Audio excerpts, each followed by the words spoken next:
So hi guys, if you're new to Ustream, then you need to call me through Skype to ask me a question. It's Lisa Cairns 12, Lisa Cairns 12, and I really prefer people asking the question live, so speaking it rather than me reading the question. So you can call me, and if I'm not answering someone else's question, then I'll answer. If not, just leave me a message or write a message and I will call you back.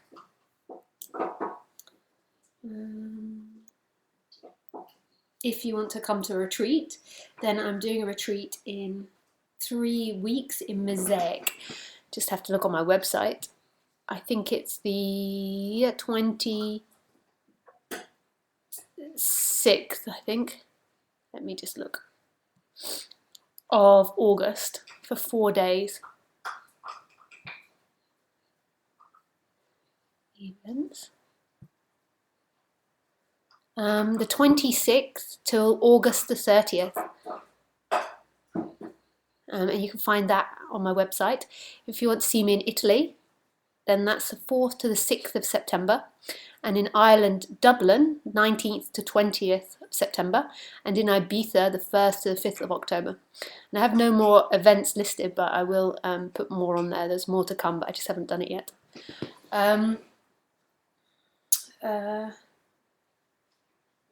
Oh yeah, and if you want to buy my book is now out. You can find it on the first page of my website.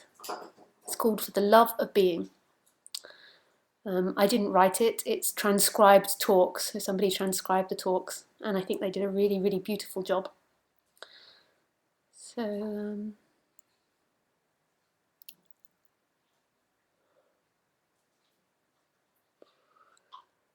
And then normally I do talks on Wednesday and Sundays on Ustream, but on Sunday at 5 o'clock English time and on Wednesday at 7 o'clock English time. But I'm going to try and make that more clear on my website, because often I'm away or I can't make the talks if I'm doing other live talks. And so I think that people get a bit confused about when they are. So I'm going to try and list out the times and the dates that I'm doing talks on Ustream.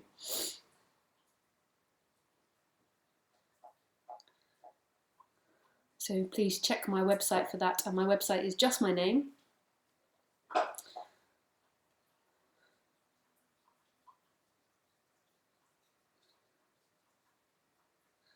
So maybe you ask yourself, why would you come to a talk, a live talk? And I'm not going to give you a reason in the flow of things like, oh, it'll help you, or it'll do this, or give you that. The real reason is that it's just happening and it's not you doing it. But in the apparent flow of things, the only reason to come to talk is if it resonates. Not because you think it will get you somewhere or you think it will lead you somewhere, just because it resonates, because something feels right when you hear Lisa speak about it. Not for any other reason.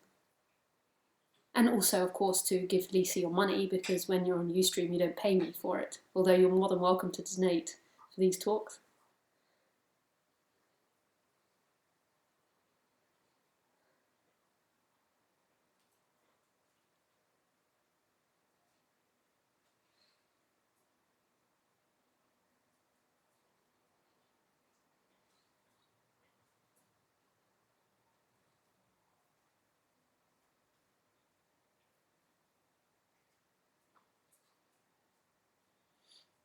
Hey, Molly, was that nice?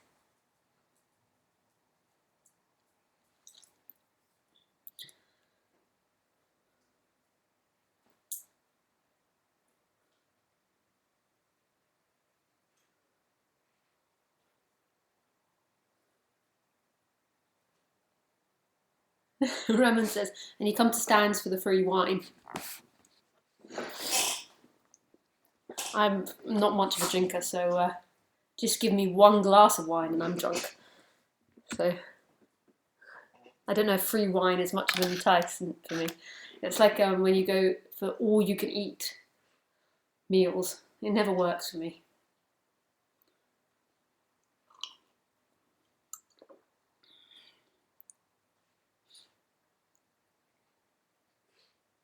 And at Stan's talk, there'll be Stan Green speaking and a lady called Rebecca Maroon. So I'll be doing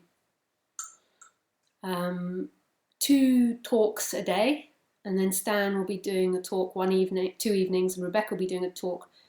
Oh no, Stan will be doing a talk 2 evenings, and Rebecca will be doing a talk 1 evening and 1 afternoon at this retreat. It's always nice to hear different people speak. Means I'll get a bit of time off.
Hey Petra.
Sometimes slow to get started.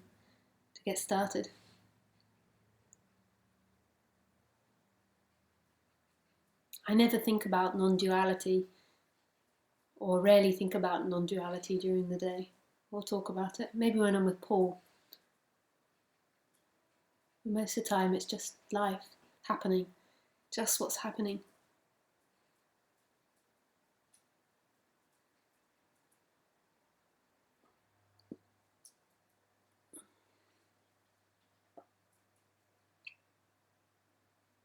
The heartbreaking thing for the human, for the separate self, is the imagining of something better than what's happening.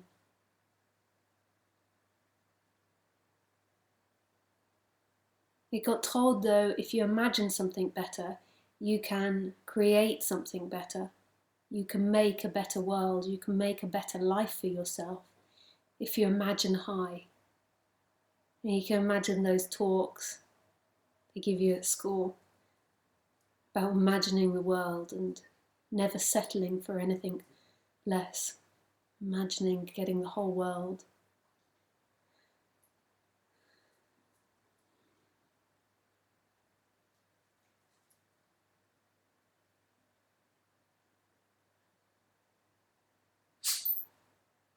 We're taught that the imagination of ourself and other and the world, and the imagination of time, is more important than what's actually happening.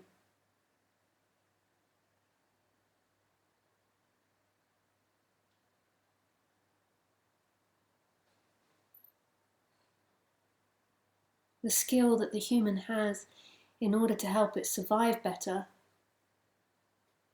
in order to help it make its environment as good as it can be, has been used as a personal thing. I am sat here having an experience and my life needs to be better and I need to feel better. And I know what I want and I know what I should be. And really, thinking was only ever about surviving better. It was a tool, but it became a reality for the human. I am and you are became a reality. And that's the way it is, not even questioned. Even in non-duality, it's not questioned that much. Not many people speak about the illusion of self.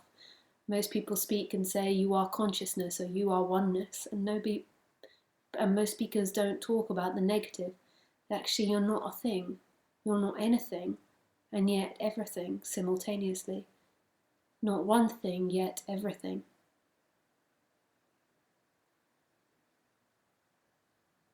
There is no thing in this world which you are, yet everything in this world is you. And I don't mean you as the I am or you as something. I'm just using the word you because it's freaking hard to find words to talk about this.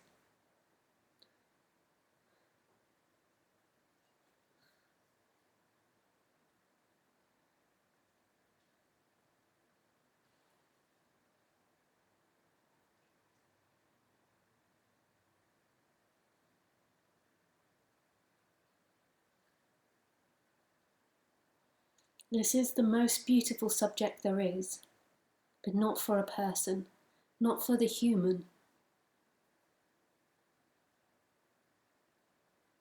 The person, actually not the human, I mean the person actually, the illusion of self. The illusion of self is all about time and getting in time and being something in time. So who is this the most beautiful subject to? This is where it begins to get a bit blurry and unanswerable.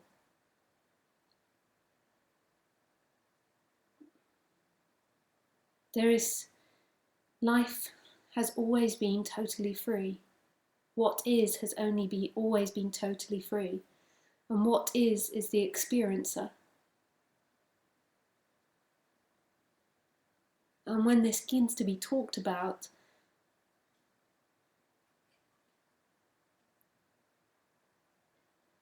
what is knows this, but not as any personal thing, not as a human thing. Because it begins to be talked about, it's like the boundaries of the separate self begin to fall, and then there's the merging back into everything, which is and always has been total love.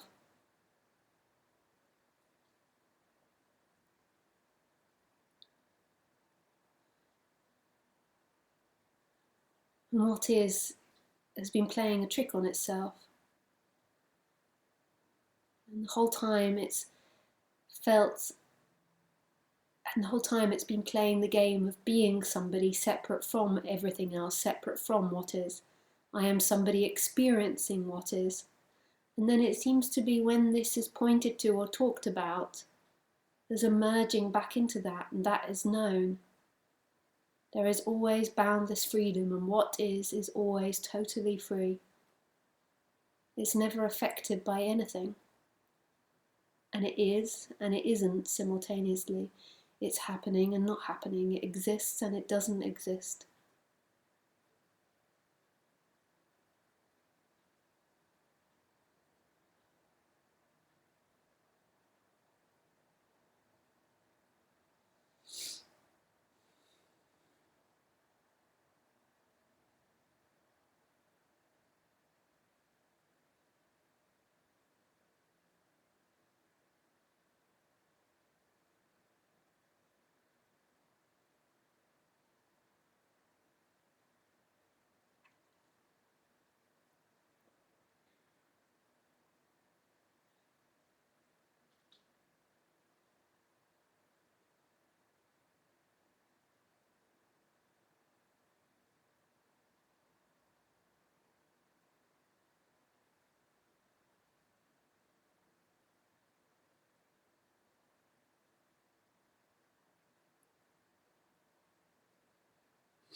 I think that's the end of the introduction now. I think it was short but sweet.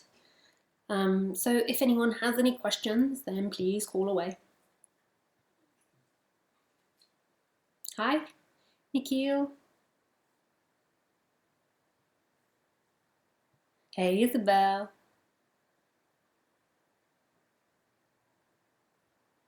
Hi, Bradley. You have a few questions. Oh, actually, there was somebody else here. Jackie. Oh, I said I would call first. Then Bradley.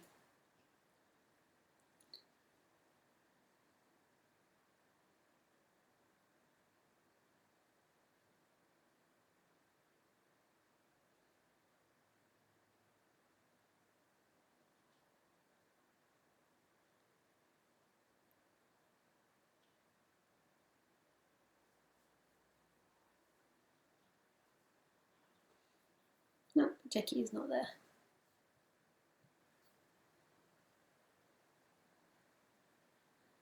Okay, Bradley.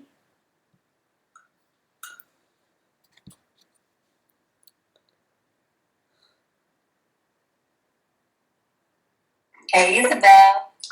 Hey, Lisa. Hey, Bradley. How's it going? Yeah, good, thank you. How are you doing? Good.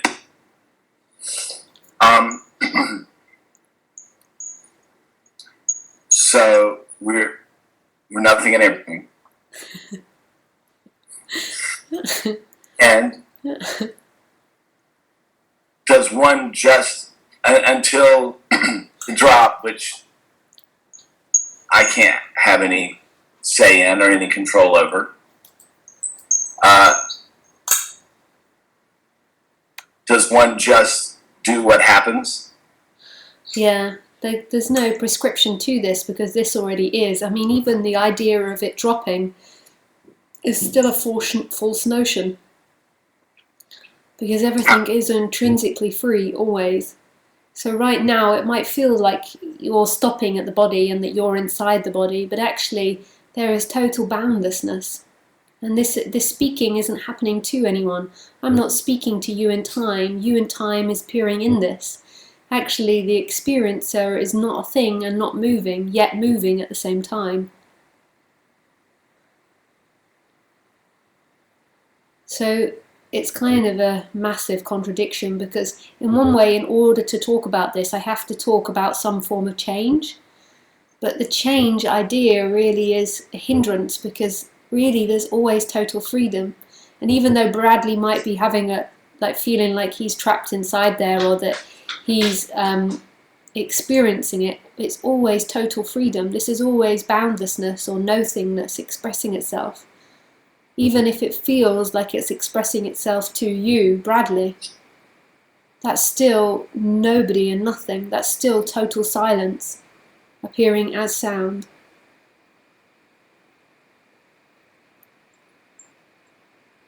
So the continuing to listen, the continuing to tune in is just happening. Yeah, that's just happening. And why not? If that's going to carry on, as long as there's a resonance with this message. I used to, when I was younger, I used to hear non-duality, and I used to think I had to stop it in some way. It was like, oh, I've got to give up seeking. But I'm not saying that you've got to do anything. Like, the way that the body's programmed, the way that it should move, is it should move towards that which is pleasurable. And that's a really natural thing, and humans think that's a negative thing. So if it's resonating with this, there should be a form of pleasure watching it. It should be a joy. Not always, like when the person's in a bad mood, but if this is a painful thing, then it would be bizarre if somebody was listening to it and it was really awful every time they listened to it. It's like, if it resonates, then there will be a listening to it. Just like if you like eating certain foods, then there'll be a tendency to go towards those foods. But the human lives in this bizarre world of always denying itself of pleasure. It always thinks, oh no, I should be this, or I shouldn't be that, or I should do this or shouldn't do that, or it wants to cover up that it's moving towards pleasure. It thinks that it should be showing to the world that it's acting out of compassion, or it's acting out of niceness for others, or something like that. So it kind of puts all these layers on to try and pretend to others that it's something which it isn't. And the natural movement of the body should always be towards pleasure, just like the animals. The animals won't sit out in the freezing cold if there's the possibility for warmth. The animals will go towards food, they'll go towards the sunlight. They'll go towards the nicest food if there's the choice as well, or the food that's most pleasurable.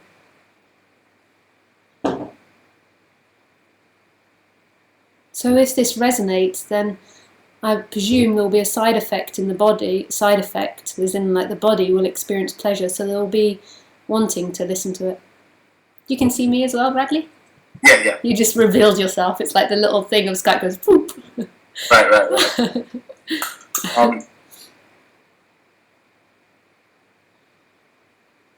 And that's the only reason, really. There is no reason, like everything's just happening, but in the human apparent story, the reason, if there is any, the person to live for is because there's a love of this subject. Like, there's some form of love of that. Like, it's a really beautiful subject, and when it begins to be heard, it's also frustrating. It's insanely frustrating at points because the person's wanting to seek, but overall, it loves this subject. There's a love for this. In the apparent person world, ultimately it's all just happening. And there's not really any reason or momentum. But yeah, the subject also can sometimes make you want to headbutt your computer. Right. Because there's that momentum to seek, and then it doesn't know where to go and what to do. And its momentum of the human is to follow. Most humans aren't leaders, most humans are followers. And so they often confuse that with non-duality and look to non-duality for something to follow, and it hasn't got anything to follow. It's not a religion. So it's not something that you can base your life around or join in some sort of way, like a Christian group or something, or an ashram. They do have that in some places. Because that's the natural tendency, again, of the human to follow. And that's not a bad thing, again, that's the way the human is programmed to be a follower. We'd all be at war if there weren't many followers. What was the last thing you said? We'd all be at war if there weren't many followers. Like, because we live in groups, we have to follow. We have to do as we're told.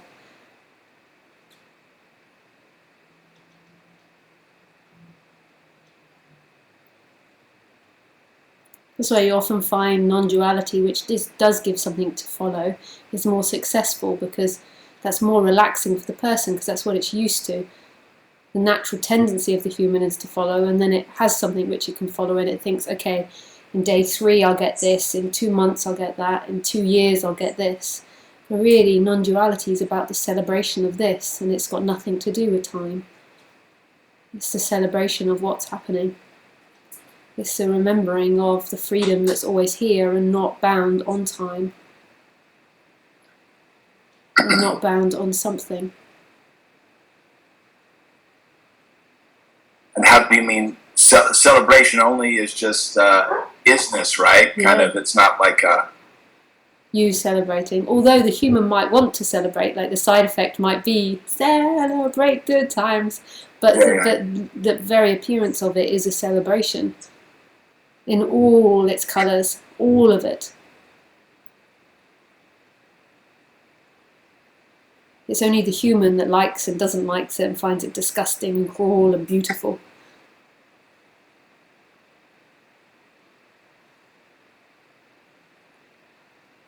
I have to show you this face that's looking up at me. It's just my mum's dog, and it's the most ugliest dog.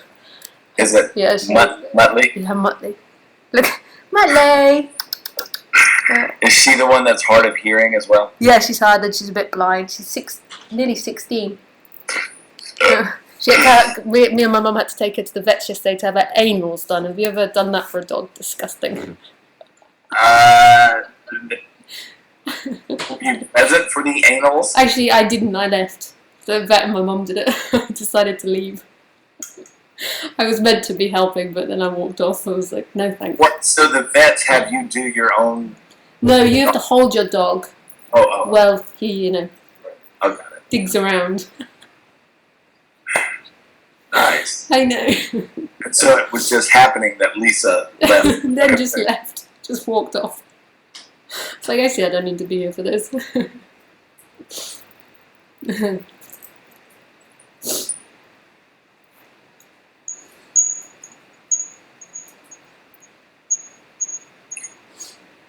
Thank you, Lisa. I think that's my question. Oh, my pleasure, Bradley. Nice to talk with you. Bye.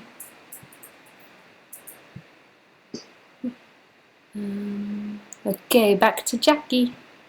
Oh. Okay, I just have to let the other 2 dogs in, which means I have to protect the mutt. 1 second, guys. It's always a dance when you've got 3 dogs. And one of them's old and the other 2 attack the old one.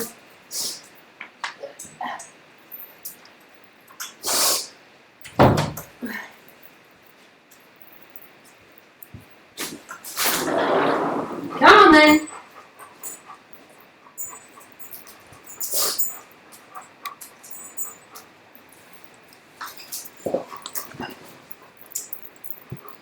Okay, so now a warning, guys.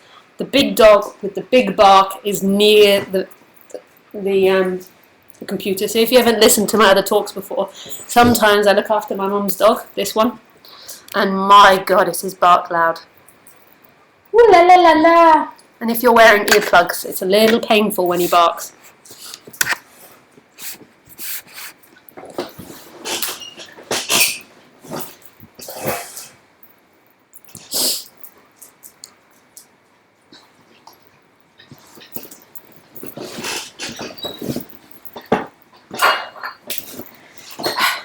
I really need to make this look more professional. Getting my cup of tea up and down for the dogs, giving them the bones, telling you about their anals. Terrible. No wonder there's such a tiny audience.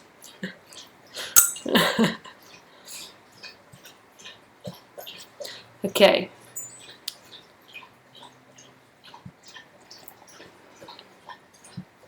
Let's try again.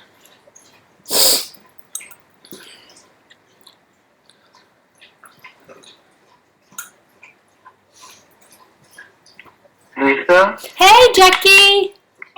Hey! I am so excited!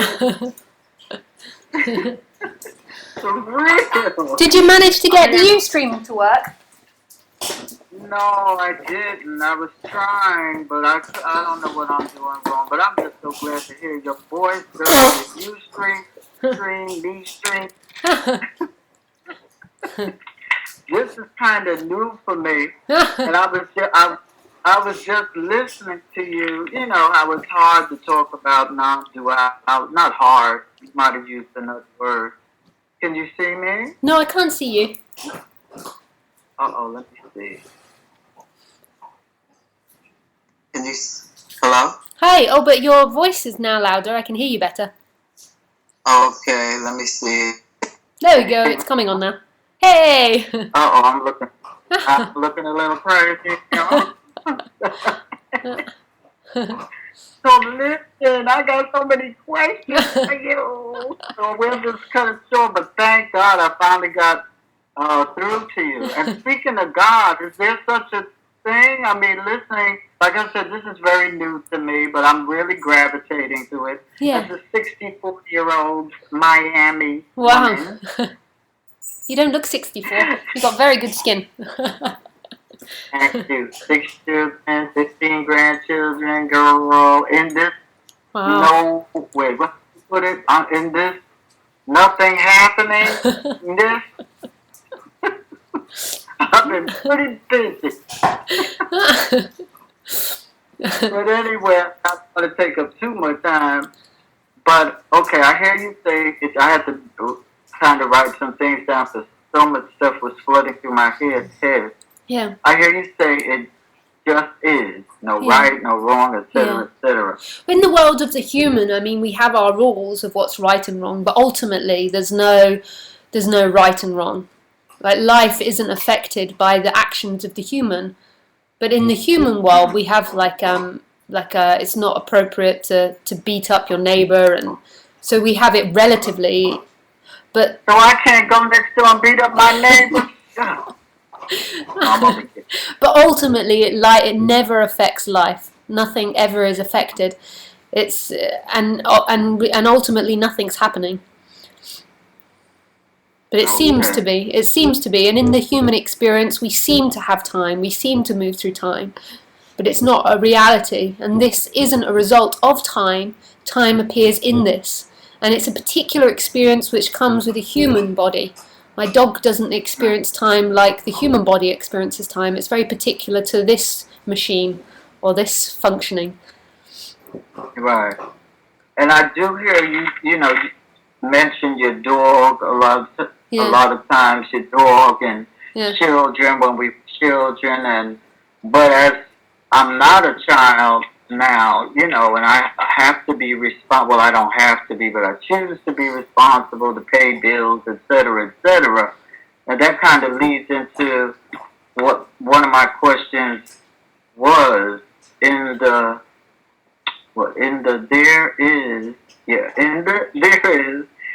I seek to find direction as to how to, continue with my life with a purpose of happiness in doing something, but I'm not sure what it is I want to do. Yeah. So do I just sit, stand, lay down, and just business? Well, the way that it goes in the human world is that the human will always move. I mean, I'm splitting it up into two, but it will always move towards that which is pleasurable. So, like, the desire for happiness as a human is a very normal desire, and that doesn't have to go. And there's loads of different speakers that will talk about happiness in the flow of things. Like, there's loads of different things which can produce more happiness, which is a chemical reaction happening in the brain for the human. Yeah. But what I particularly talk about is the freedom that always is, not dependent on the happiness of the human or not. But the happiness of the human. They're two different things. The happiness of the human is a chemical reaction happening in the body, and there's lots of things you can do to make the body experience more happiness. But that isn't you. That's never been you. That's a functioning happening. Who you truly are is God, which is not a thing. No one thing, so it's not happiness or unhappiness, it's not choices or not choices, it's no thing, not the body, it's no thing, but it's everything, and it's always here, and it's totally free who you are to express as it wants, as it does. And at the moment, it's seemingly using the body these human bodies in order to have an experience. But it is the experiencer and the experience. So it is the body and it is the world at the same time. But it's using the body to seemingly have a dual experience. But it's not So in the other words, reality. if I'm hungry, I'm still free. Yes, yeah. Even if you're unhappy, you're still free, because happy and unhappiness are chemical reactions happening. Oh, Like they're chemicals in the body which are very nice happiness, but it's not something that you can keep permanent. But there are things that you can do in which will produce more happiness for the body. Like if you're eating McDonald's every day, 3 times a day, and if you're I don't really, if you're in a very difficult situation financially, or if you're having to work all hours a day to support people, then it's more likely going to be less happiness than if those things were changed. But these aren't your choice. You aren't the chooser. Who you are is not a thing and everything. And choices appear in this instrument, but it just is an instrument. Like there's nobody really choosing. But there could be a learning, like the body learns and adapts to its environment of ways to be happier, but it's not anybody's learning, it's not anybody's choice. Choices appear, but for nobody. And that's the non-duality message, but it really doesn't affect happiness or unhappiness. Which is disappointing for the person, because the person should be about moving towards pleasure, moving towards happiness. That's a natural momentum of the body. It's the momentum of the flower, it's the momentum of the tree to move towards the sun, which is pleasure, and for the dog to move towards warmth and shelter and food, which is pleasure. And the body should be moving towards pleasure as well, whatever works for those bodies. It tends to be similar in most bodies. Okay, so we could continue to I continue to try to figure out what I want to do next or whatever, but in free, like that's really separate from just being free. Yeah, that you still figure life out. You still live life. You still come and go. The body still does its thing. It still tries to set up the nicest situation, but it no longer is for anyone. And that's the true freedom, when it's no longer seen as you, the body. It's no longer you having the experience. Nobody's having the experience, but the body will always move towards pleasure. And if you're more of a certain makeup, like this body, Lisa, it tends to be quite fickle, as in it likes to move from one thing to another, so it never really settles on one thing. I like to travel, and I'm always changing things. I buy clothes and I like them for a couple of weeks, I wear them every day, and then I'm like, done with that. Like that's how this body's set up, and that will carry on. That's just the way of what the body is. But it's the freedom is that that's nobody doing it. It's not me. That's the experience that life is having at the moment through the apparent Lisa body, or through the Jackie body. So even as I observe certain things, even I don't watch the news all the time, but when I do, and then certain things, and I'm feeling, wow, why is that happening? Oh, how could they do that to that child? Or she committed suicide, and all this they had to do was give her a ticket, and that's all just natural happenings in the body, not affecting the freeness of who I am or I'm not. Yeah. But in the world of happiness and not happiness, for the person, more than likely watching the news all the time like that will make the body less happy. It's a more happy thing to watch positive news. We have like positive news on the internet. Like it's so weird, the news that we have, like our world news, like the stories that they decide to pick up on. But that's nothing to do with freedom. So there might be a less happy body that watches the news all the time and is always watching and into dark things. But that's not to do with freedom. Freedom is that nobody's watching it, nobody's unhappy. The body experiences unhappiness, and that movement can happen from being a separate person who really feels like they are unhappy to being life itself. But it won't necessarily make the body happier. It might change the chemicals in the body. It changed the chemicals quite a bit in this body, but not all the time. That's okay. So it's kind of a natural. If I'm sad, I'm sad. Yep. If you're I'm happy, I'm happy. If I'm depressed, I'm depressed. Yeah, but the problem always has been in the human world that you thought that's who you were. You thought you were the body. You thought you were sad. You thought you were alive and you died. You thought you were the depression or the excitement. And the identification with it has been the suffering, that great suffering that's made things stick. Mm-hmm. Okay. Wow, you really clarified a lot. Mm-hmm. So even situations that I'm going through personally, if, for example, I have a son that's going through some addiction problems, Yeah. I can just accept, if that's for lack of a better word, that it is what it is. It's however way I'm feeling, but Either that, ultimately I am.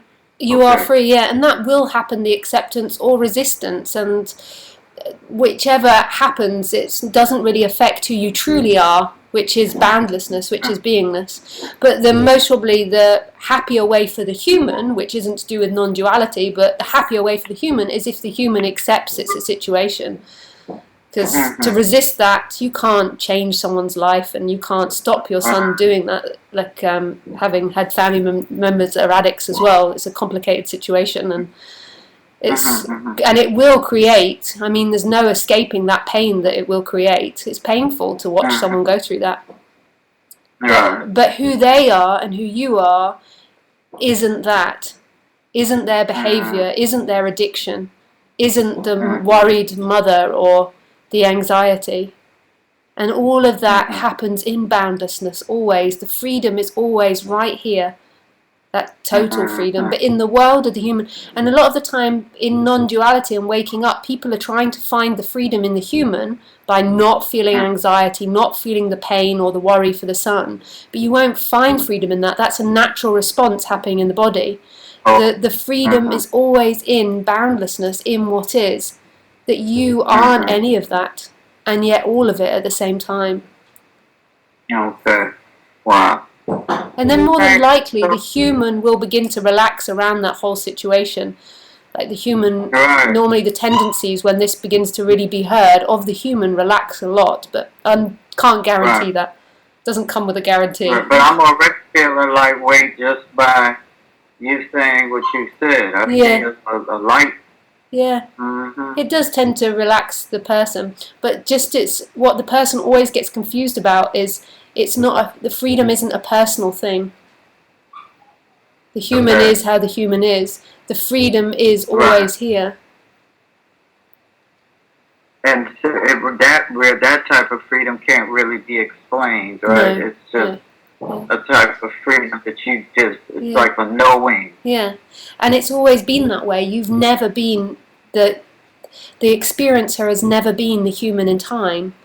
And that becomes just so apparent that you're not looking at this and experiencing this through a movement of time, not through somebody that came here or somebody that's got problems. The experiencer is always stillness, silence, boundlessness, nothing and everything.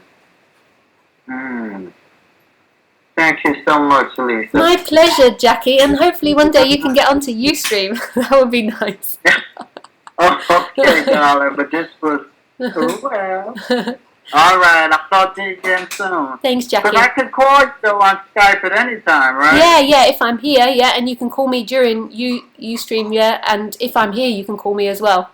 If I'm on Skype. Okay. Thanks, Jackie. Okay, darling. Bye. Have a wonderful day.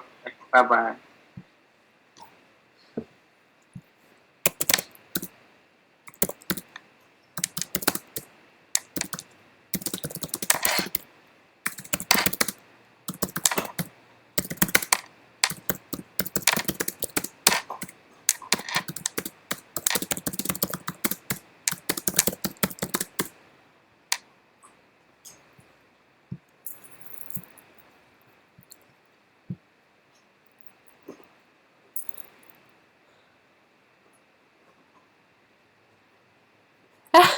Maybe if it's possible to bring my little dog to Belgium. Nah, Stan's never going to let you bring your dog. I bring my dog, and Stan tells everyone that my dog's vicious, which he is, and that's the reason. But he might let you bring it for a day if you come and it's in the car or if it's tied up outside. But I don't think I'm bringing my dog this time. But it's there's so many people with dogs. It would just be like a dog daycare.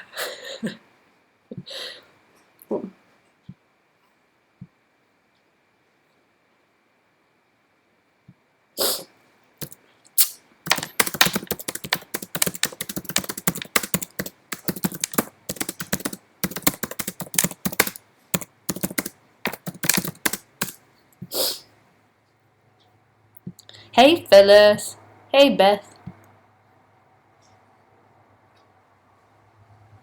Oh, hi Harrison. Hey, I'm on my phone, so I have to switch between Skype and Ustream. I don't think I'll be able to video chat, so I'll just ask a question. Okay, but guys, most of the time I don't do that, but for some reason I've just said okay to Harrison. I prefer you to call in. Everyone's going to want to write to me now. In that state, you are in a peaceful one. Sometimes people say the word peace doesn't even describe it. If you could just elaborate on that, maybe talk about what constants for you all the time, if there is anything constant. Oh, I need to blow my nose again. Oh, here's the tissues. Very handy. Look at these two having a communication. I love dogs.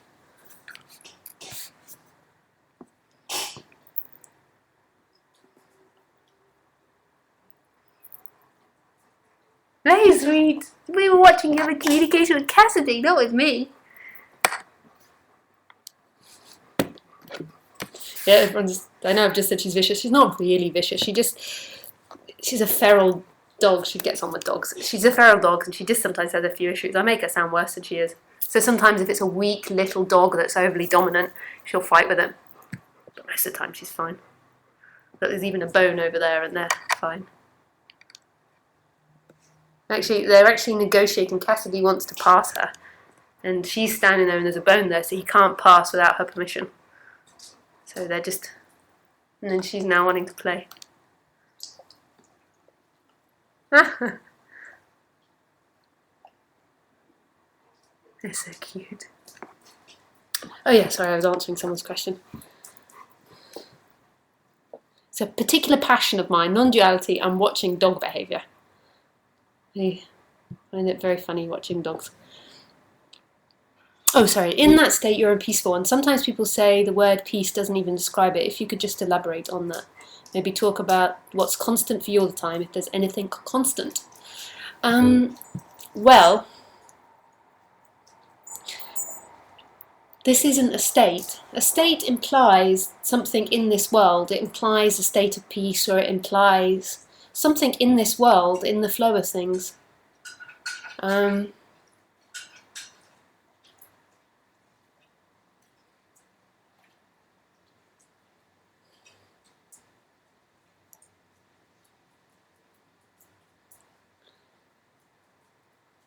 So you can't describe it as a state. Yet it is, but it isn't. It's always been here, it's what is. I can't say so much more.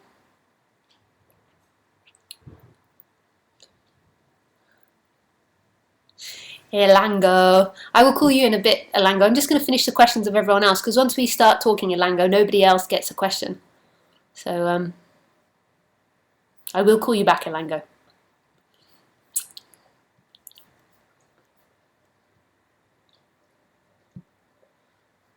Ooh, Satya. Okay, one more. Slipping through. One more, I will read.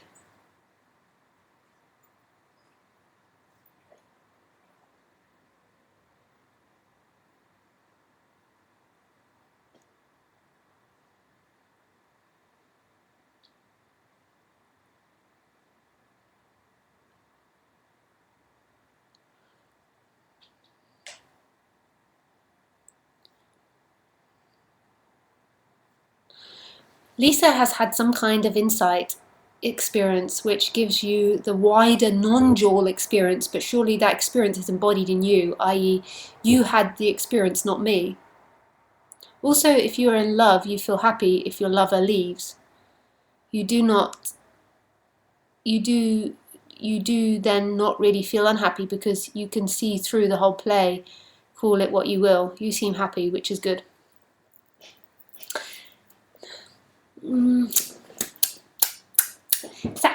Satcha.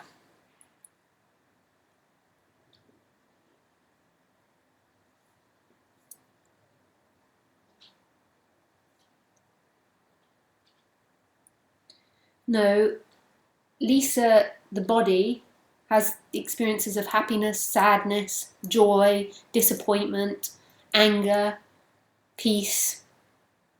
All of them. Has everything. The Lisa body has all these chemicals going off. You can't get out of being human. You sit there and you fantasize about waking up and coming to this ever happy state. That's not what non-duality is. Go take a pill if that's what you want. Pill. It sounded like I said a P. A pill, as in like ecstasy. Oh! Or as in ecstasy, or something that the doctor prescribes. The human body is designed to feel all different emotions, and it's not the human body that gets liberated. Side effects might be in the body to be more relaxed and more happy, but that's just a side effect. Waking up is seeing what always is, but not somebody seeing. This has never been the person in time speaking. It's never been the person in time having an experience. Time and that person have been experienced in this, which is boundless and free. This is always free. It's so radical and so beautiful, and it's been missed because the person has been looking for a singular thing for its happiness, its singular thing, i.e. happiness or peace or good behavior.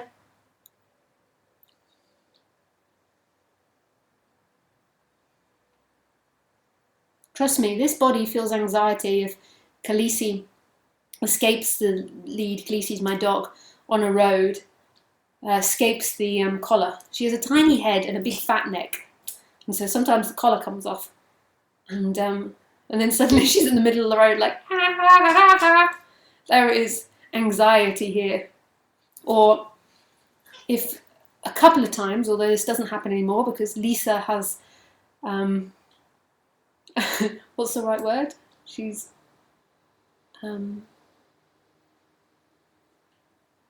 graduated in being a better owner.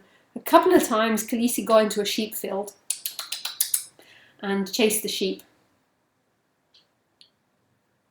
And trust me, when I'm running around that field after that freaking dog, it happened twice I think, but a long time ago now, ooh la la la la, there is fear in this body, because in England the right of the farmer is to shoot the dog. Oh, and you can get £10,000 fines. Ooh la la la la, for letting a dog do that.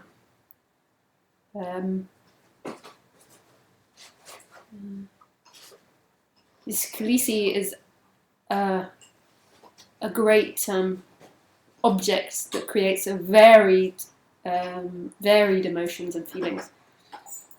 Most of it is just so cute. She's just so cute.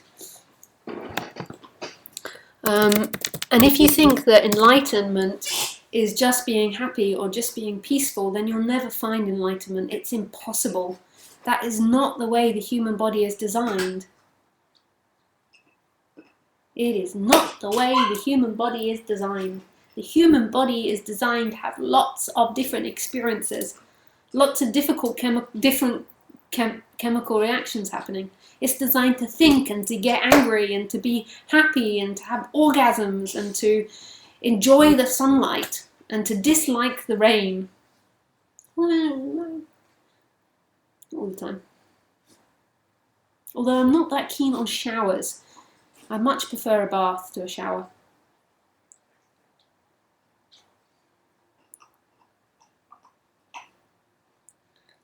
It's a variety. So it's not really... Now, when this movement happens from being somebody to being everything, the body can relax a lot. In this body-mind mechanism, there was a lot of chemical changes in the body. It became a lot less neurotic and a lot nicer, a lot less argumentative, all those things. And a lot of the traumas this body had had dissipated, and it became a lot more happier and gigglier, like it was when it was younger. But that is not a guarantee. That's just a side effect that happened here. That's not what it's about. It's not about having particular experiences in the human. We want to look at the human and make it a god. And the human is a human. It's a predator. Just like the dog is the dog. And if life is looking through the human body to have its experience, then it's going to be the human body experience, and there's no getting out of that. There's no getting out of the tears as your mother dies, as your son is a drug addict, or your dog is chasing the sheep and gets shot by the farmer. There's no getting out of the sadness of it. And there's no getting out of the joy of it as well, when your son does great things, or your dog gives you a big fat lick on the face, or does the cute puppy dance. She does this flirting that I really enjoy. She flirts like, Kimmy. And when we play in the garden, or when you see your mum just come home after not seeing her for ages, and you sit down, you have a cup of tea, and she talks for 2 hours, and the joy of that. I'm going to the theatre. We're going to the theatre next week. That's what it is. It's a human experience, and the human is such a varied experiencing machine. It has thoughts, it has emotions, it has ideas, it has belief systems, it has sensory feelings, like the feeling of the body, sexual, so many.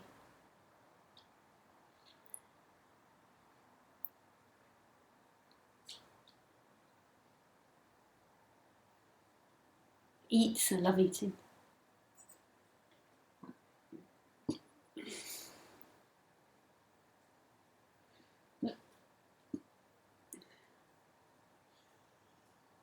It has choices, although that's not anybody's choices, and there's nobody freely choosing ultimately. There's this appearance of choices. There's an appearance of a choice to go, and then she kisses, or I move my face away. It's not anybody's. That's stillness doing it. That's stillness doing that too. It's not me or her in time doing it. It just appears that way from the human perspective. To my dog, she has no idea about choices. And this is Cassidy getting randy. Now, did he choose to get randy? It's just the happening. And then life experiences the randy Cassidy. And the submissive Cleese. God, she's so sweet. She's such a flirt. Just like her mother. Look at her flirting. Oh! That's a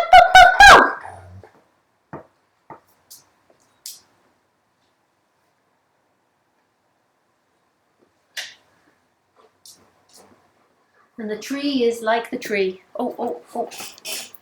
And the door just opened miraculously to protect little Muttley. Hello, my angel, but you can't come in. I'm sorry, because they'll kill you.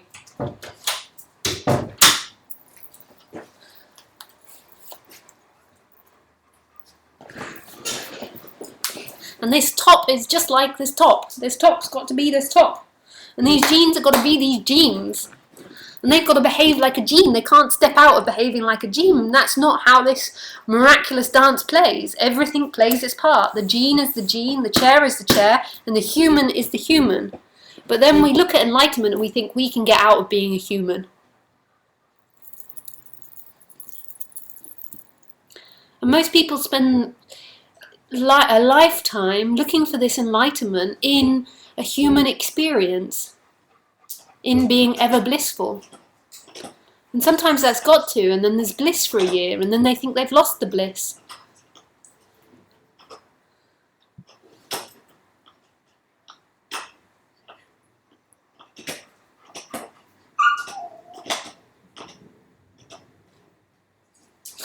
Oh, Satya says, I do understand, and I think you're sorted, not using happy words. You make total sense, thanks. Oh, you're sweet.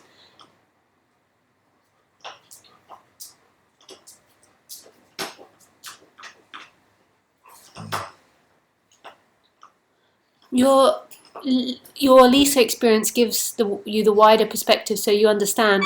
I'm not too interested in happiness, although it's preferable. But I think unhappiness clouds us, prevents us getting through the self. No, it's just that the self, the illusion of self, wants to maintain happiness and avoid unhappiness. And that's why it feels like it's thicker, because it doesn't want it. When it gets happiness, it's like, oh yeah. So the seeker relaxes, but when it's unhappy, it's like, no, don't want this. Just unhappiness.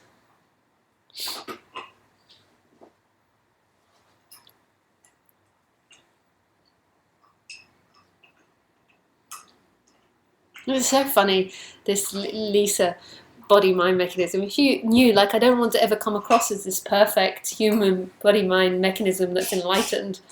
It's not at all the case. The human body carries on. Like Paul and me have such a typical man-female relationship. Although he says that I'm less female than most females, so I think I've got quite a lot of, I've forgotten what it's called. I've got quite a lot of male chemicals. Like I'm quite a physical woman. I might not look it on Skype, but I'm strong and sturdy, and even though I look feminine because I dress it, it's quite a bit more masculine for female, and but I still have more emotions than Paul, and he finds me so funny because to Paul it's he's very less emotional and more intellectual, and we were sitting in the car the other day, and I received a horrible email or something from a friend. I can't remember exactly what was happening. And we're laughing about it. And then suddenly I'm just like, Aah! And I just start crying. And I can see Paul like, oh. Like, it's a really funny reaction. Like, I tend to be like a child. Like, if something hurts, I just cry. I just sit there. Like, sometimes in the middle of talks, I'll just burst out crying. Something I find sad. Sometimes people come and tell me really sad stories. And then also I'll laugh inappropriately as well. Like, I'll just be laughing at something. But to Paul, crying, so he does cry, but very rarely. And to have the emotions to cry, he finds funny. So please, if I give you the impression that this body doesn't feel all range of emotions, then I've done my job badly. If you think that I'm in some state of peace or happiness, then you've totally misunderstood what non-duality is. And there are ways to make the body more happier, like I have a good diet, but that's not anything to do with non-duality. Like I eat well, I exercise, I take sunlight. These are my recommendations for happier. There's not anyone that can do it, but if you hear it, it might be what the body does. I interact with a dog, which I think generates happiness. I think scientifically this is proven as well. I eat lots of nuts, which again produces more chemical happies in the body. I don't work too hard. I have a pretty easy life. I talk about this shit and then get paid for it. So I don't work too hard. I rest a lot. I sit with my legs up and I rest. I drink tea, which is very bad, but I'm addicted. I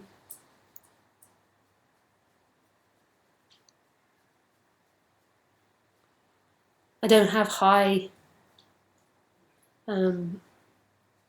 wants, so I don't have to work too hard.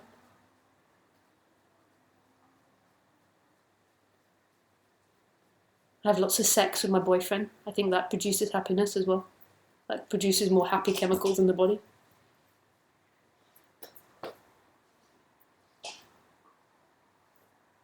I laugh a lot. I think that produces chemical happiness in the body. But this is nothing to do with non-duality. It's just what happens in this body. And I think all of these, I don't watch the news and those sort of things, although I love scary films and TV. I've watched this TV program called Bates Motel, and it's so dark. I do like it. So, you know.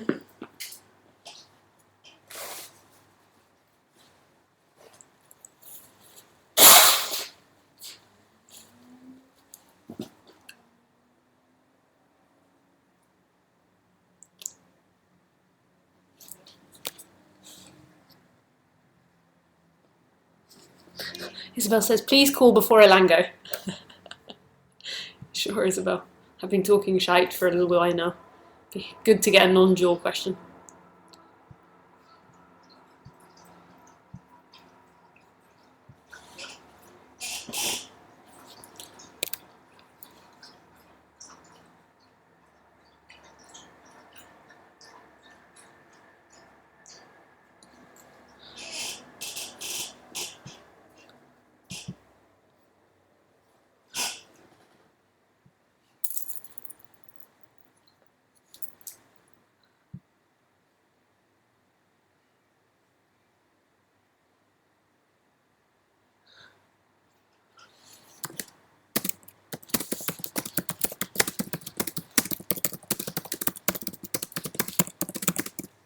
Hello? Hello? Hello? Hey, Isabel! Just Hi. 1 second, I just have to just write this. I'll be 2 seconds. Sure. Did I hit the wrong button? Okay. Nope.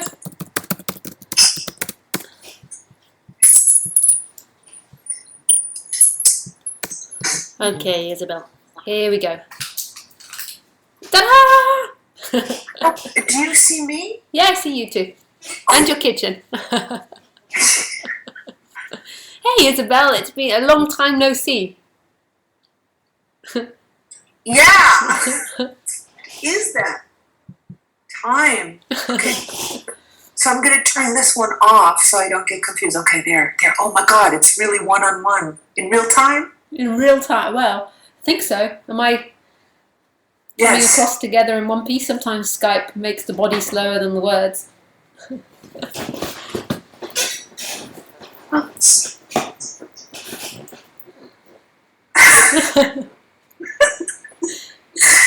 Wow, that was so incredible today. All the things that you were saying and describing your natural self and your experience of being a person.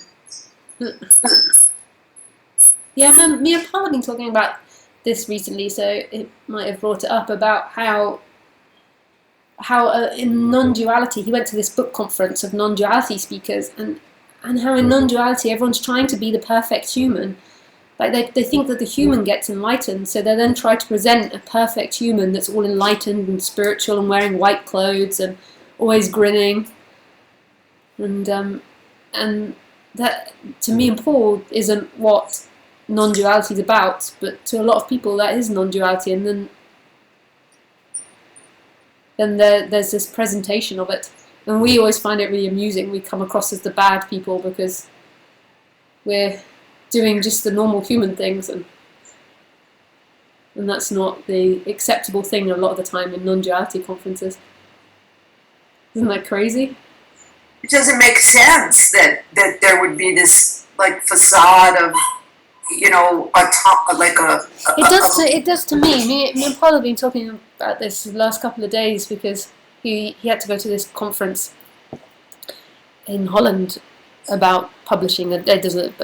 Publishing of Advaita books, and it does because it's what the human does. The human always tries to embody whatever it believes. So if it believes in awakening or in enlightenment, then it tries to embody and look like that. And the person won't even know it's doing it. Just like if you were, say, if you were arguing with your girlfriend, or and you said something and she said you seem angry, but to you the story was produced that you weren't angry, and you're like, no, I'm not angry, but she's insistent that you seem it, then but the story that comes in the Isabel isn't that you're angry, it's that you're trying to be firm and set boundaries or something, then that's a story that's seen.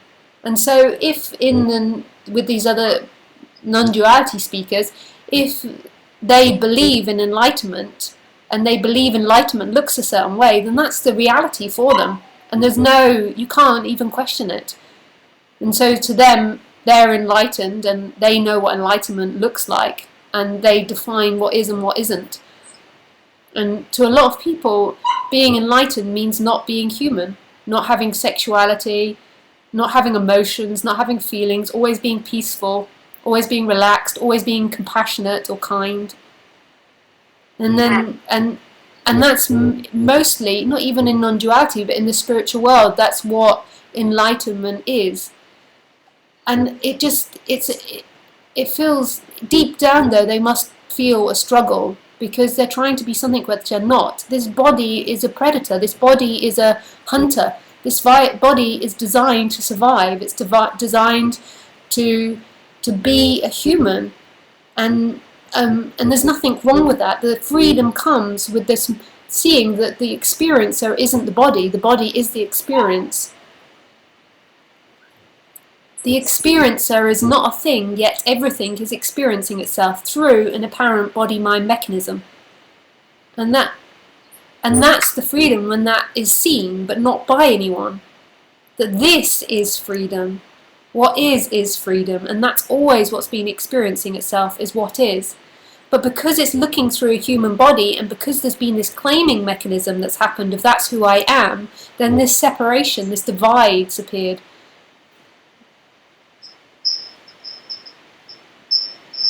And then the human becomes free to be what it is again, which always was what it was just to be the predator which it is. Which sounds really negative, predator, but actually that's what all animals are. That's what the sun is as well. The sun is burning the gas. The trees use the sunlight to grow. And the human plays its part as well. And it's not a bad thing. We're always beating ourselves up for being it. Yeah, it feels but it's honest to call it that. I think it's honest. Yeah. Because we want stuff. We're an animal nature. Yeah. It's so confusing.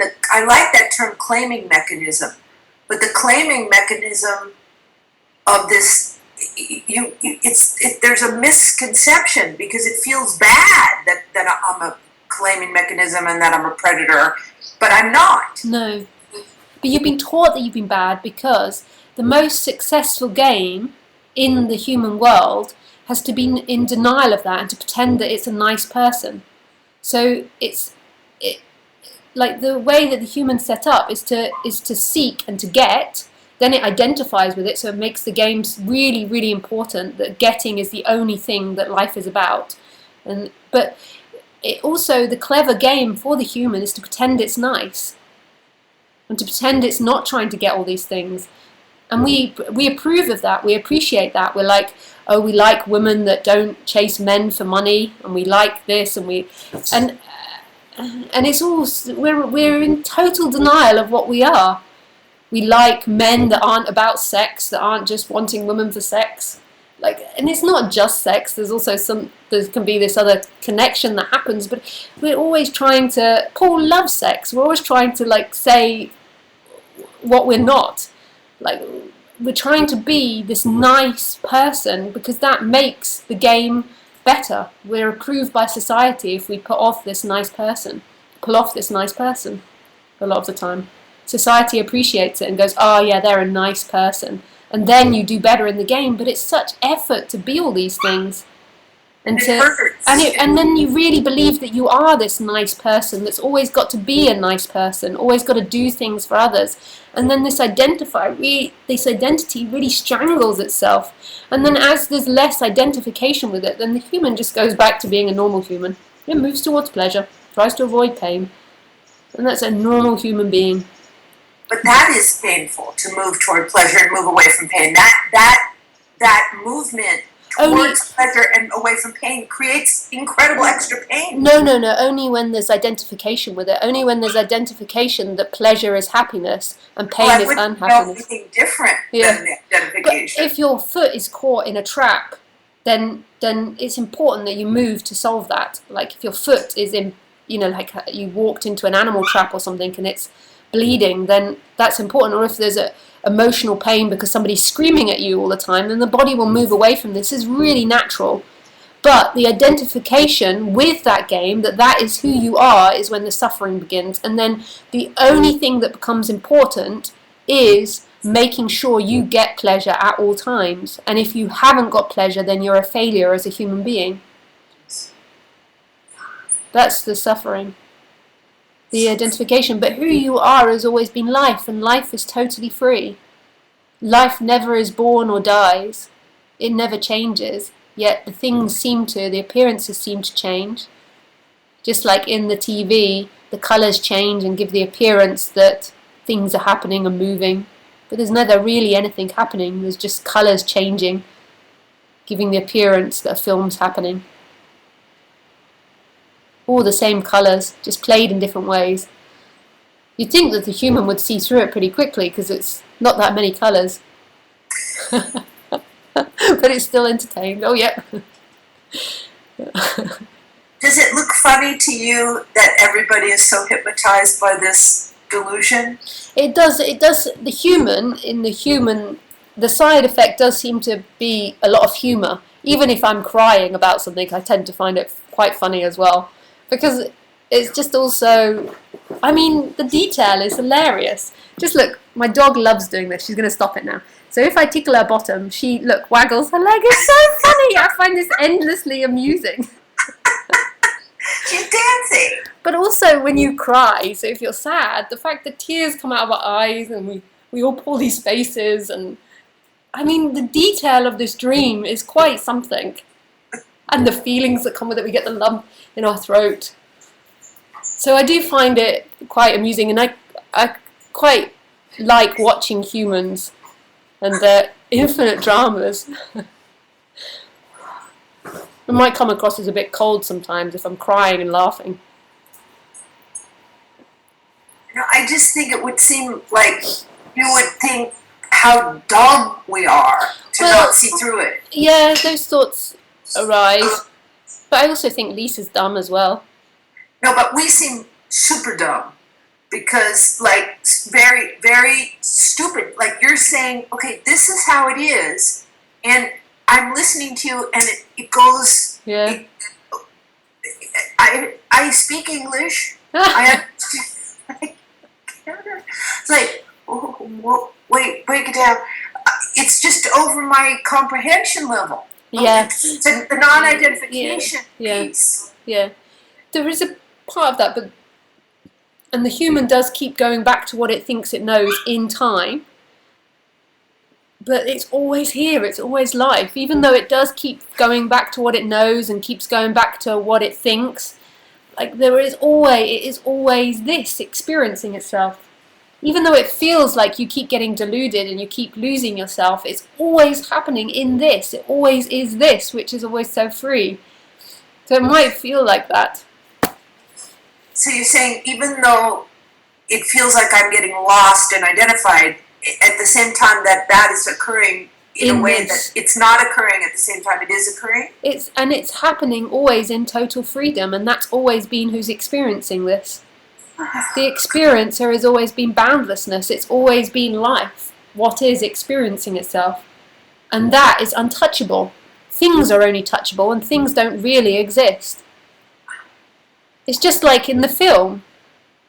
Like it's only light that creates those films, and light and colours that create characters in a film, and then there might be a character in that film that smashes up the whole room, so it gives the appearance that the whole room has been destroyed and something's been affected, but really that's only colour. Nothing's really, it's all made of colour and nothing's really been affected, there's just been change of colour happening to give the appearance from a clean room to a destroyed room. Light is just reflected in different ways. Colour is seen and it gives the appearance that something's happened, but nothing's really ever happened. And it's the same here, but just with energy. It seems like things get destroyed in this, but when it's all the same energy, nothing really ever happens.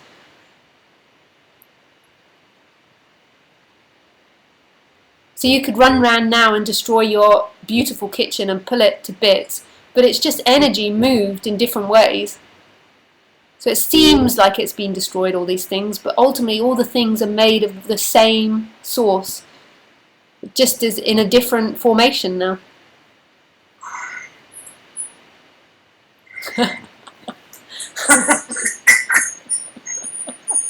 But But remember, it's not you that hears this. Who hears this? So even though you feel frustrated, the side effect of the person is like, who hears this in this instant? The same ingredient hears it. The common denominator ingredient. Yeah, everything. Only is ever. It's permutation, like you talk about the kaleidoscope or the different colors. I do understand it to a degree. It just, there must be a sense of it as well. I don't think it's just understanding. Yeah, I don't understand it, but there's a loosening. Yeah. Yeah. Tiny, like a little bit of what you say seeped in. Yeah. Because it can only ever, but it's not even seeping into here, because it was never here that was listening or hearing. This was an instrument in order to hear, in order to listen. What's actually listening is what is. Everything's listening, everything's hearing, everything's looking at itself. Just using the Isabel and having a personal experience at the moment. And nothing wrong with that. It feels wrong with it in the personal world when it's not going well. When it's going well, it's like, yeah. But my thing doesn't go well predominantly.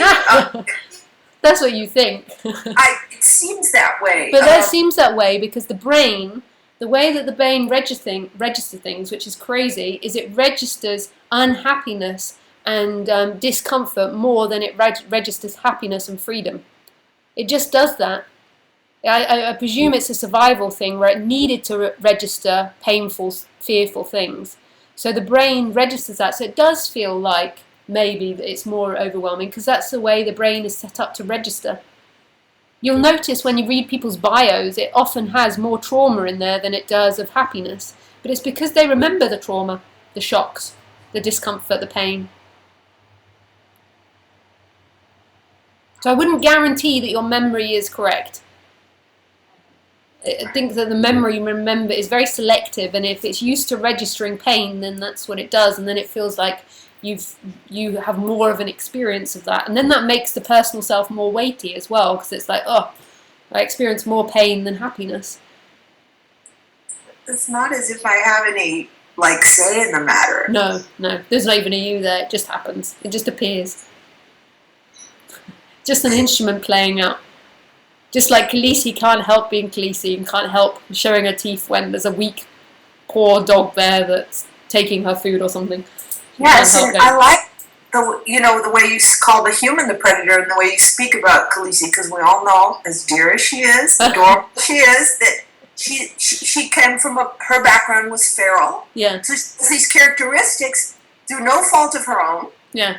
And it's almost like you could superimpose that outline or blueprint on a human. Yeah. Like, look, I have my likes, my dislikes, my preferences, my characteristics. I didn't create this. Yeah. I didn't create my character. Yeah. No, not at all. There's not even a you there. There is just patterns playing out, giving the appearance that somebody is there. It's not even a you. And the dog is so lucky that it doesn't have that identity, especially with, Khaleesi's got a fairly easy life, I would say, but she does have more difficult programming than a lot of dogs in what she's meant to live in this society. If she's in Thailand, she'd be fine, but being in a society where they're mostly domesticated dogs that are bred to be domesticated, if she had the ability to identify, she would be the bad dog. Right, and she would feel bad about herself. Yeah, I can identify with her. Yeah.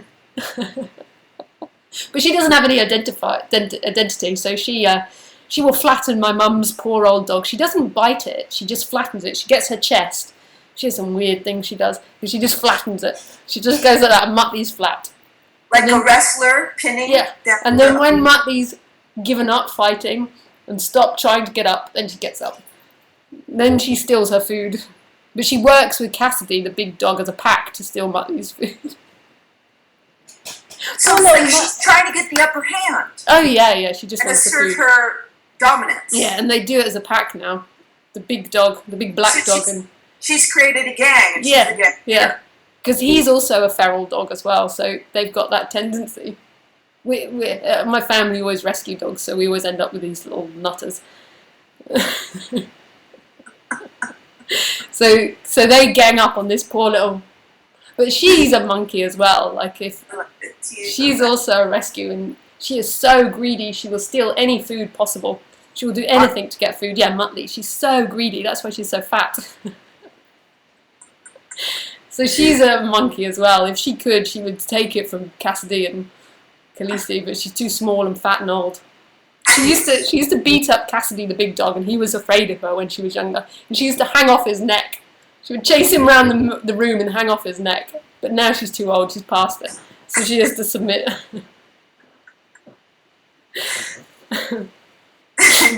When we talk about the dogs, there's just such a lightness and a joy and a humor in it. But when we have the humans behaving badly in various ways, there's such a seriousness and happiness and the identification and the judgment. Like the other day, you were talking, or I was listening to an old talk or something, and you were saying like that you didn't like when people judged the so-called bad guy as the bad guy, because the bad guys, I think, enacting the programming or living out the story same way the good guy is.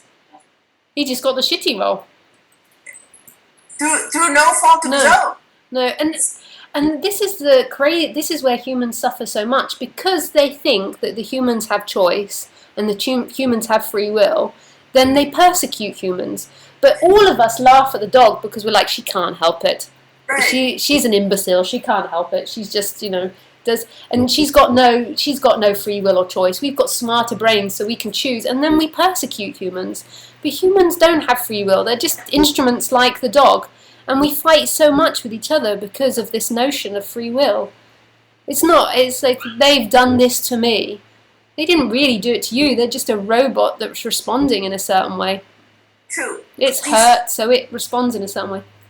I fight with myself because of this this notion that I have to choose. Do I behave this way? Do I select option A versus option B versus option C? Oh my God, what should I choose? Oh my God, I better choose something, because if I don't choose the right thing, I'm going to suffer more. I better choose correctly. How do I make the choice? And what do I do? And it's confusing, and I don't know how to select. And this is a torture.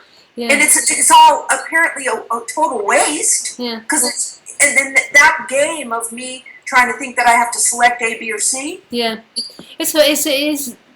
Some personalities or some characters have this more, and choice carries on. Like with the human, there will always be the appearance of choice, but it is for nobody, and it doesn't bring you happiness. But when you believe it brings you happiness, then choice is too important. Choice really isn't that important. I mean, all of us are trying to play the game to get the most amount of pleasure, but a lot of the time we screw it up and we end up with the duff cake. Like we think we're going for the big juicy chocolate cake, and we get the dry, worn out piece of chocolate cake. So, but it's not that important, really. Pleasure and pain isn't that important, but to the person, it feels like pleasure is happiness, and pleasure is going to give me freedom. It's just pleasure, and it comes and goes. It's fleeting, but it feels so important. It's like if you really believe that's who you are, then it's so important for you to get the pleasurable one, and you to come off as the good guy that's done it all good. And we're all players, we're all playing, and we're all like, we mustn't let anyone else see our game, but we can't even admit to ourselves that we're playing a game. How can we get the most pleasure in this situation? Like, I often go to talks, and the game that goes on in Lisa is how to avoid certain conversations. So I'm going into the room, and that's Lisa's game, like, how to avoid certain conversations. And then I can see other games are like, okay, how to get Lisa into this conversation. It's so funny, all of us. But it really doesn't matter, and if I get pinned talking about certain things, then I get pinned talking about certain things. But we're all players, and we've all got our little strategies, and we're all in denial of it. We're all, no, I'm not trying to do this. No, we don't. If we get caught, no, and we don't even have any awareness of it. We're all like, totally no. I'm just trying to be nice. No one's trying to be nice. I'm not doing anything. Yeah, I do it. Yeah. What are you talking about? And if you've kids, I love watching kids when they begin to try and play, but they're still really bad at it, and they're trying to, play with all their cards closed. No, I didn't do. It's so transparent. Yeah, But when we get older, we get more clever. There's a guy, I like TV, and there's a TV series called a Game of Cards, and so my background was playwriting, which I'm sure I've told you before. Yeah, and so I'm like writing, and I like watching writing, and a lot of the modern day writing is you write by you. The way you write the scene is you always write from each character's motivation. Maybe you know this from. So you always you don't really need to bother too much about the character. You always set off with what each person wants to get out of the scene. So you've got the woman that wants to get a date and the man that wants to get sex. That's a simple one that you do. And then that's the drama. That's all we're interested in. And in House of Cards, although it's terrible, it's really dark and really gruesome in that way, oh my God, do they write well. Have you seen House of Cards? No, is that with Kevin Spacey? Yeah, Kevin Spacey. It is I haven't seen it yet. really written well, but it's quite, I mean, they're so over the top and dramatic and gruesome. In one way, it's rubbish in its darkness. Like, it's always to be dark is a bit dull to me. Like, always to just stay dark in the dark way of the human mind is a bit dull. I like both. I like the comedy and the tragedy together. But the writing is superb because it's like from one motive to another motive to another motive to another motive. And it's fascinating to watch because we're all playing that game. Just how my dog loves watching and chasing rabbits. We love watching the game of us playing each other. That's why we love TV and we love films, because we love watching that movement of the challenges of trying to get what we want, trying to get the pleasure, trying to do it, overcoming it, and then as soon as we've overcome it in the film, then there's another fall down, and then there's an up again. And we love this in ourselves as well. Like, and we love playing it. But when we're identified with it, it becomes so painful because it really feels like that's you that's losing and that's you that's winning. The winning side is positive. And it's up to me to do make it. the right Yeah. maneuver. But there's no you there doing it. That you is another maneuver happening. That you is another way that life is playing. And I can't maneuver myself out of me. No, you don't exist. You is a maneuver, a collection of maneuvers put together to give the appearance of someone. Like, you can't, there's nobody there. But it's in that illusion, there's always been total freedom. In that game of hide and seek, in that game of hunting and getting and moving towards pleasure, there's always been total freedom. And this is what these talks are about. And this is why I say it's always a resonance, because it's known by everything. Everything knows this freedom. Everything knows that it's all a joke. It's all never meant anything. It's never going anywhere, and no one dies. It seems to be that things die and change, but no one really dies. You've never existed. Who's experiencing now has always been nothing or everything. That boundlessness, that full stop, that deep sleep which we're all afraid of. But it's nothing to be afraid of. That's always been who we are. Playing the game of we're this mad, crazy creature. They are mad. They're totally mad. They're the most dangerous animals on the planet.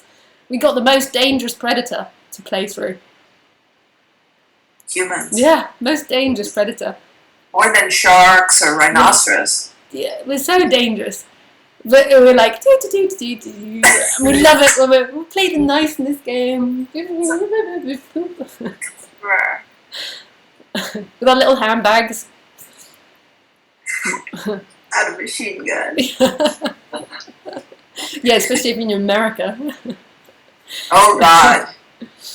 Yeah, they have real guns. Yeah, and they're walking around with a handbag and a gun in their back.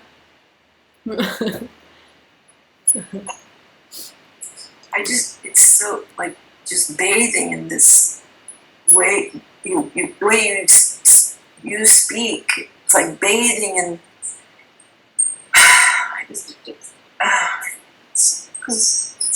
It seems like it's me that speaks because it seems like it's the Lisa's job to speak about this, but really it's no thing talking to no thing, or everything talking to everything. Like everything is always you, everything is listening, so the sounds and you are the same thing.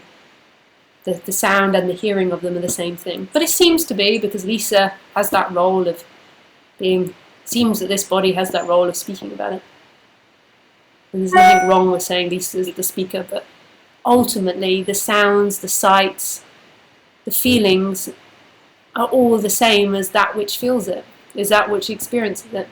The hearing and the heard are the same thing, the seeing and the seen are the same thing, ultimately. But then we have to pretend to be humans again.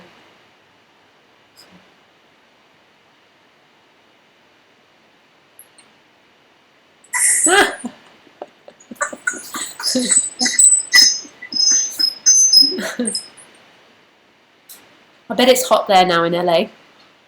Yeah, but not too bad in Los Angeles. It is. It's probably going to be too hot later, but It was baking when I was there in May. oh, I mean, yeah, it can be really hot. You know, it's the summer. It's sometime over 100 degrees. Sometimes. I don't know that. That's a lot. There's a lot. It gets too hot. But it's been weird. I don't know. I guess this global warming is making the summer like not as hot as it normally used to be every summer. But you know, I'll have to turn the air conditioning on and stuff.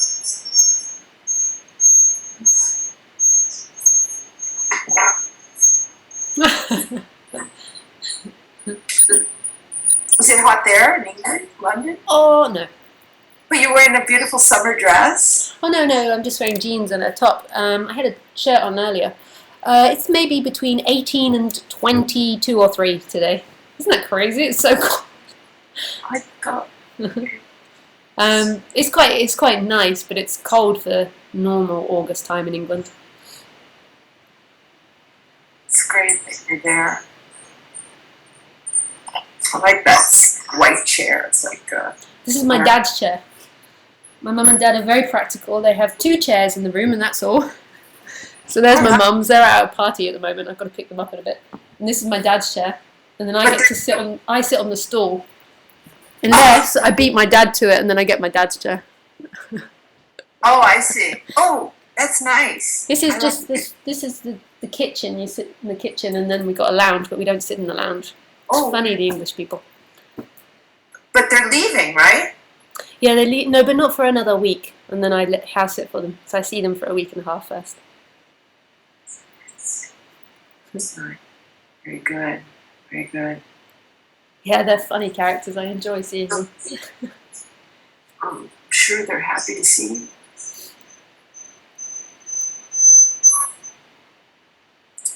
So now you have to talk to Longo for the rest of the time, right? I don't know if Alongo's going to get any time tonight. Because actually I have to pick my parents up at 7. And it's 10 to 7 in England now.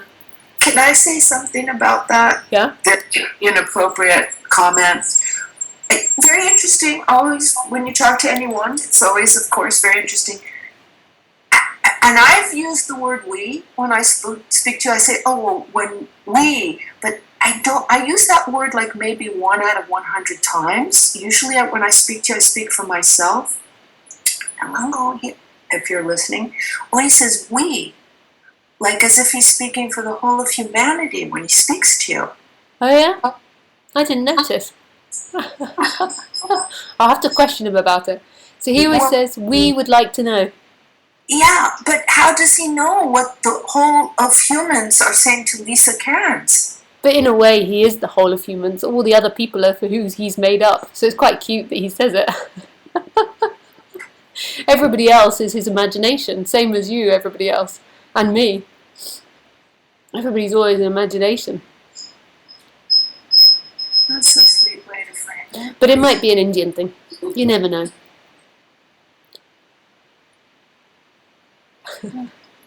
It's not from my place to say. I don't know why it sticks in my craw. Like I didn't know he was speaking for everyone. That's you know what I mean? It's just. I will tell him. No longer we, I. Well, you know, a lot of the things he says probably a lot of people want to know, but it's not every time. Very popular. He's very popular. Every talk I go to now, everyone tells me about Alango. I love Alango. He's very popular.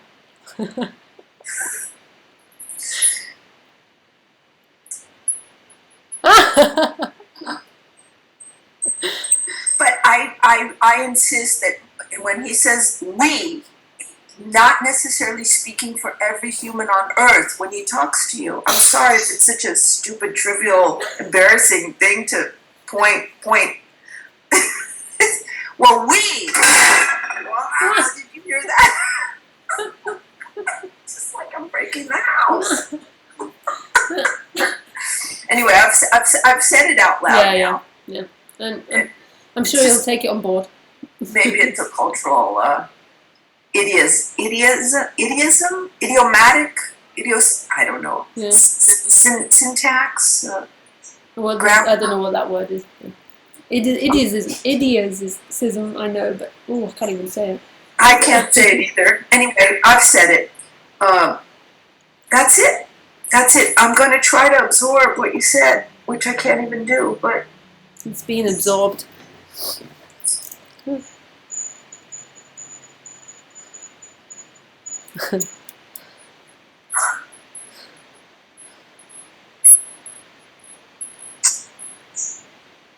I don't want to go back to just like living in my delusion. It just, Yeah. it's so painful. Yeah. I really believe that this is happening and I'm a person and I'm me and I need to do stuff and it's so chronic. Yeah. So what? Chronic? Chronic. It's like a chronic misconception of each moment. My existence is ridiculous to me, and it doesn't need to be, but It needs to be because that's what's appearing. But it's not you that's actually experiencing it, but it feels like that. It feels like you're in experience to pain. But your brain isn't actually remembering it correctly. Your brain is remembering it with more pain than what it is because it highlights that. It doesn't remember the happy times. It doesn't remember feeling okay. It remembers pain and discomfort. And you can understand why the brain did that in order to, if it remembers it, then it won't do it again. But I keep doing it again and again. But I understand, like, fire hurts, so you don't burn your hand off. It was probably based on that, like to protect you. But and so you're not actually remembering it correctly. So when you look at it and you think, I don't want to go back to that because it's so painful, it's more exaggerated in the memory. Like it's not correct. But then that's the experience. You're sitting there experiencing, there's an experience coming up of fearing what's coming. So that's the experience. And that can be heavy. And it will, nothing lasts forever. It is going to change. And when these talks resonate like that, that's what's happening. Like it's not that they're going to lead you to freedom, but there's a resonance with this freedom, obviously. But while this has got to play out, it's got to play out. And really, there's not 10 years that you've got to put up with it for. The ultimate way is there's only ever this instant. But it feels like that while it's playing. Just like when you're in the cinema and you're watching Arnold Schwarzenegger blowing off somebody in Terminator, and then that's what's happening. And so when there's that deep contraction, it really feels like that's what's happening. That's the nearest thing and most intimate thing.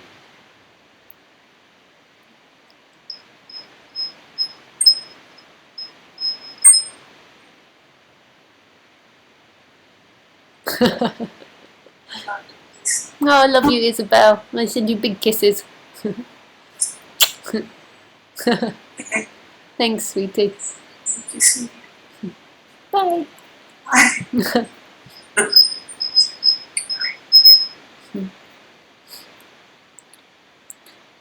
Alango, I think 100 degrees is 32. Oh, that's not so far hot. 32 is not so bad.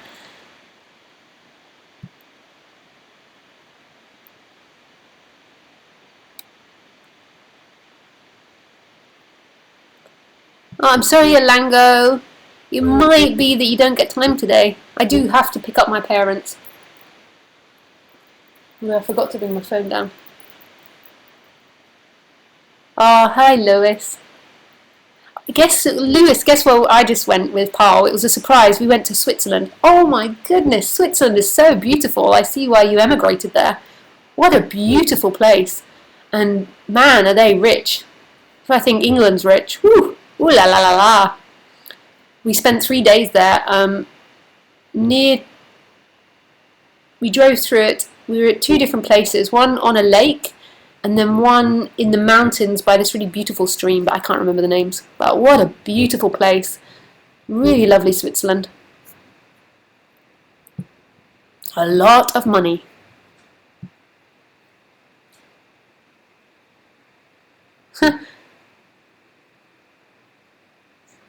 So Satya says, so you're making me laugh. I must be getting happy. Laugh, cry, yeah, be alive.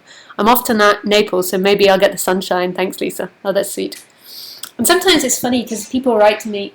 Sometimes when I do these talks, it's later in the evening when I'm in Holland, and if I've been doing talks and traveling a lot, I'm sometimes tired, and so by the time I come to do the talk, the body's tired, so it's not so lively. And then I get people writing to me saying, "Oh, you're so sad. Why are you so sad? You used to be so happy," and then. And normally you're a lot more chirpier. Today there's a lot more energy. I slept quite late and it's earlier in the day here. It was 5 o'clock when we started. Paul's not been wanting sex all the time because Paul's in Holland, so I'm being a lot more cheekier. And so people associate that with being more free. And then when I'm more tired and doing a talk, or then they associate that with me being sadder. So less energy equals sadder, and being less free, more caught in the self. And that's such an illusion.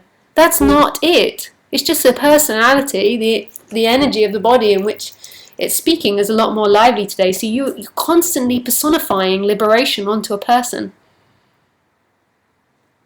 And then really what I want to reply to these emails is you're not listening to what's being spoken about, but I don't really, if I reply that, then they write back and it goes on for 10 years and I don't really like writing. Or other people will see this. Some other people that then come to the talk, they see this personality, the more lively one, and they think she can't be liberated. She's not all big eyes and she's got to be big eyes looking at me. Doing the spiritual eyes. Now today we've come to talk about satsang. And to them that's liberation, but you can't see it in a body. The body is a human. The body is the human part. And that's not what gets liberated. There might be side effects in the body, but they'll be different in each body depending of the wiring of that thing. So I bet I'll get some emails today saying, oh, you're back on form, you're not so sad. But the last few talks, I think I did loads of talks and loads of travelling. I was pooped. It's tiring travelling and talking. I can sleep for a couple of days after that.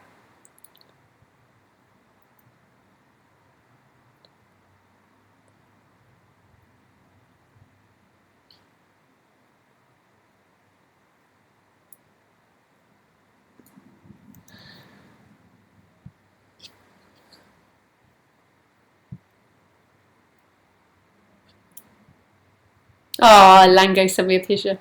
Oh, that's sweet. I think I have to go now, guys, because I've got to go and pick up 2 drunk parents. They've been at a barbecue all day.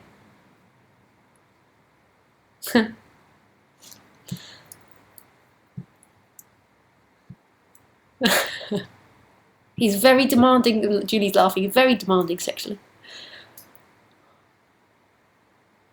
I'm joking. Or am I?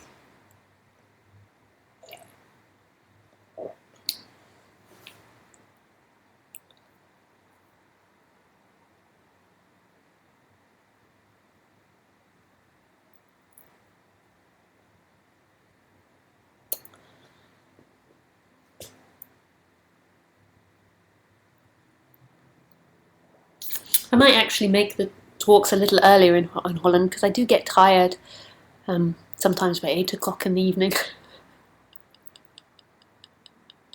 I'm such an old lady. So I might change the times, but I will let you all know. Okay, guys, what else to say?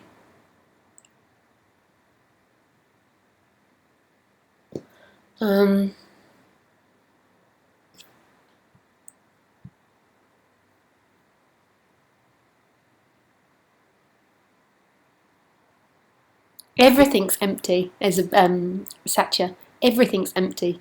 I'm reading today, but yes, everything's empty. It's all free. It's all empty. It's like the bird flies through the sky and leaves not a trace. That's what life is like. When it's happening to you, then it leaves a trace, because you exist in time. And this has been happening to you for 10 years. And you've had a life. But right here, it's all empty. It belongs to nothing, goes nowhere, and is totally free.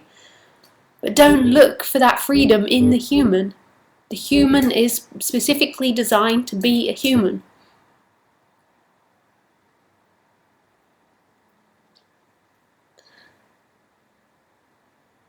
Drive safe.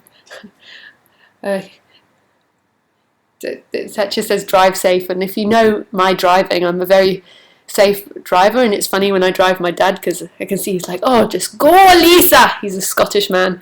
And then one day he said, go, go, go. And I was like, Dad, do you really want me to go fast? And he was like, oh, no, no, no. Go slow, drive safe. It was funny.